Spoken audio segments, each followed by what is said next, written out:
Hello and welcome to this video log on Unveiling Jesus Christ. I'm John Cassanet. Today we'll be looking at the defensive stone walls that surrounded and protected the city of Constantinople, known today as Istanbul, Turkey. The walls you're seeing in this video are second only in length to the Great Wall of China. They were the last great fortification system in antiquity, and they were also one of the most complex and elaborate wall systems ever built. The walls we're looking at today began with Constantine the Great. He's the Roman emperor who adopted Christianity as the state religion of Rome.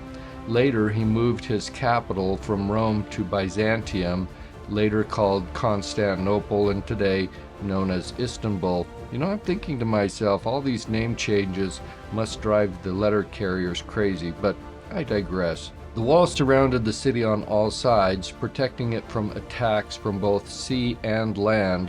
When well manned, the walls were virtually impregnable against any medieval besieger. The walls saved the city and Byzantine Empire from multiple attacks. The fortifications even retained their usefulness after introduction of gunpowder and cannons. The Ottoman Empire forces were unable to breach the walls in 1453, but they eventually captured the city, as I will explain in a moment. The walls were largely maintained intact during most of the Ottoman period, although some sections were dismantled in the 19th century as the city outgrew medieval bounds. Despite the lack of maintenance, many parts have survived and still stand, as seen in the photos we're looking at. Going back in history, the city where these walls can be seen was founded as Byzantium by Greek colonists led by a guy by the name of Byzantius in 658 BC. The original city was enclosed by a small wall protected by 27 towers with at least 2 landward gates. Byzantium was relatively unimportant during the early Roman period, but the wealthy people of the city lost out to the Romans later on when they got on the wrong side of the war against Emperor Septimius Severus, who reigned between 193 and 211 AD. No, he's not the guy from Harry Potter, that was Severus Snape. But at any rate, during this conflict, the city held out for 3 years until 196 BC. Eventually, we're told that the citizens ran out of projectiles and started throwing bronze statues at the Roman captors. Severus punished the city for holding out on him so successfully, so he demolished the walls of the city, which was kind of an impetuous act because Severus eventually rebuilt the walls after recognizing the strategic importance of Byzantium due to its location on the waterway between the continents of Europe and Asia. He rebuilt the walls and endowed the city with monuments, including the hippodrome discussed in my video log from March 7, 2025. After Constantine got control of the city in his quest to become the sole emperor of the Roman Empire, he rebuilt the city and its wall that was inaugurated on the 11th of May of 330 AD. Byzantium, now known as Constantinople, was called New Rome and Second Rome. Constantine's fortification was a single wall reinforced with towers at regular distances, but the walls were actually completed by his son Constantius II, who reigned from 337 to 361 AD. By the early 5th century, Constantinople had expanded outside the wall built by Constantine, but then there was an earthquake in 478 AD that caused major damage to the wall. The Blues and Greens, who were the chariot racing teams from the hippodrome, supplied 16,000 men to repair the walls. As the city grew, a double line of walls called the Theodosian walls were built in the 5th century. These double walls were built about 1.2 miles outside the wall of Constantine.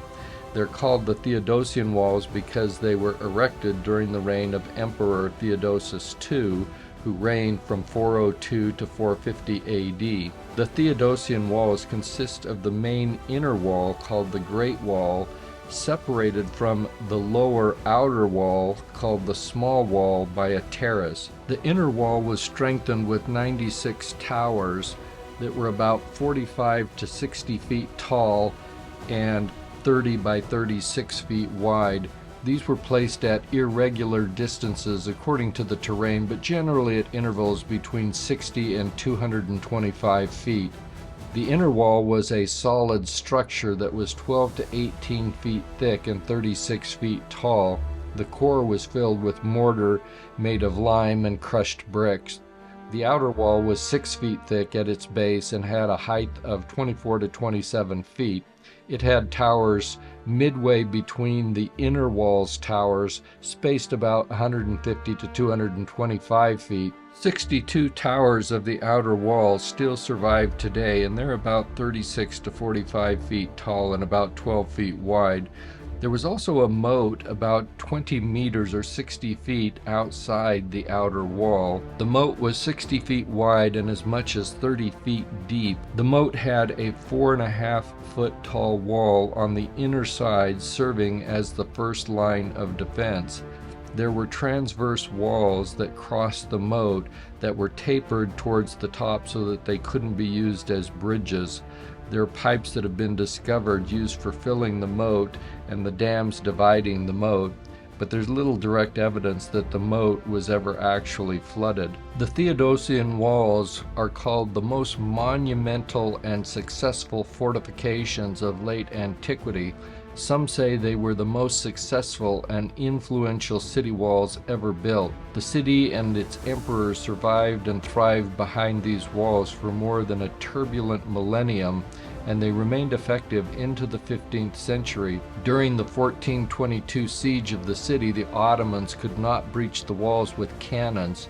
The final siege of the city came in 1453 AD. The Ottoman artillery was once again unable to breach the walls for almost 2 months. They attacked from the west on the landward side, and it's important to note that there were also seaward walls at the Sea of Marmara and the Gulf of the Golden Horn. The Golden Horn Wall stretched 5,600 meters and connected to the land walls.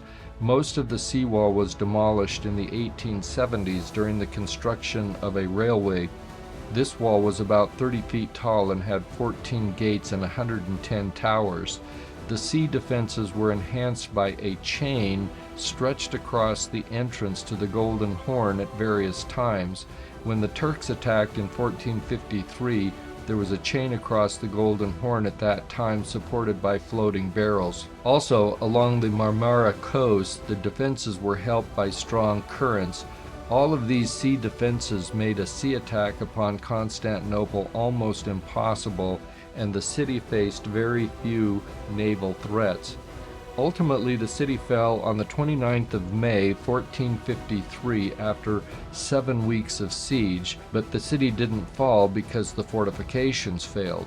The fall came because a gate was left open on accident. In the Theodosian walls, there were 9 gates that pierced both the inner and outer walls.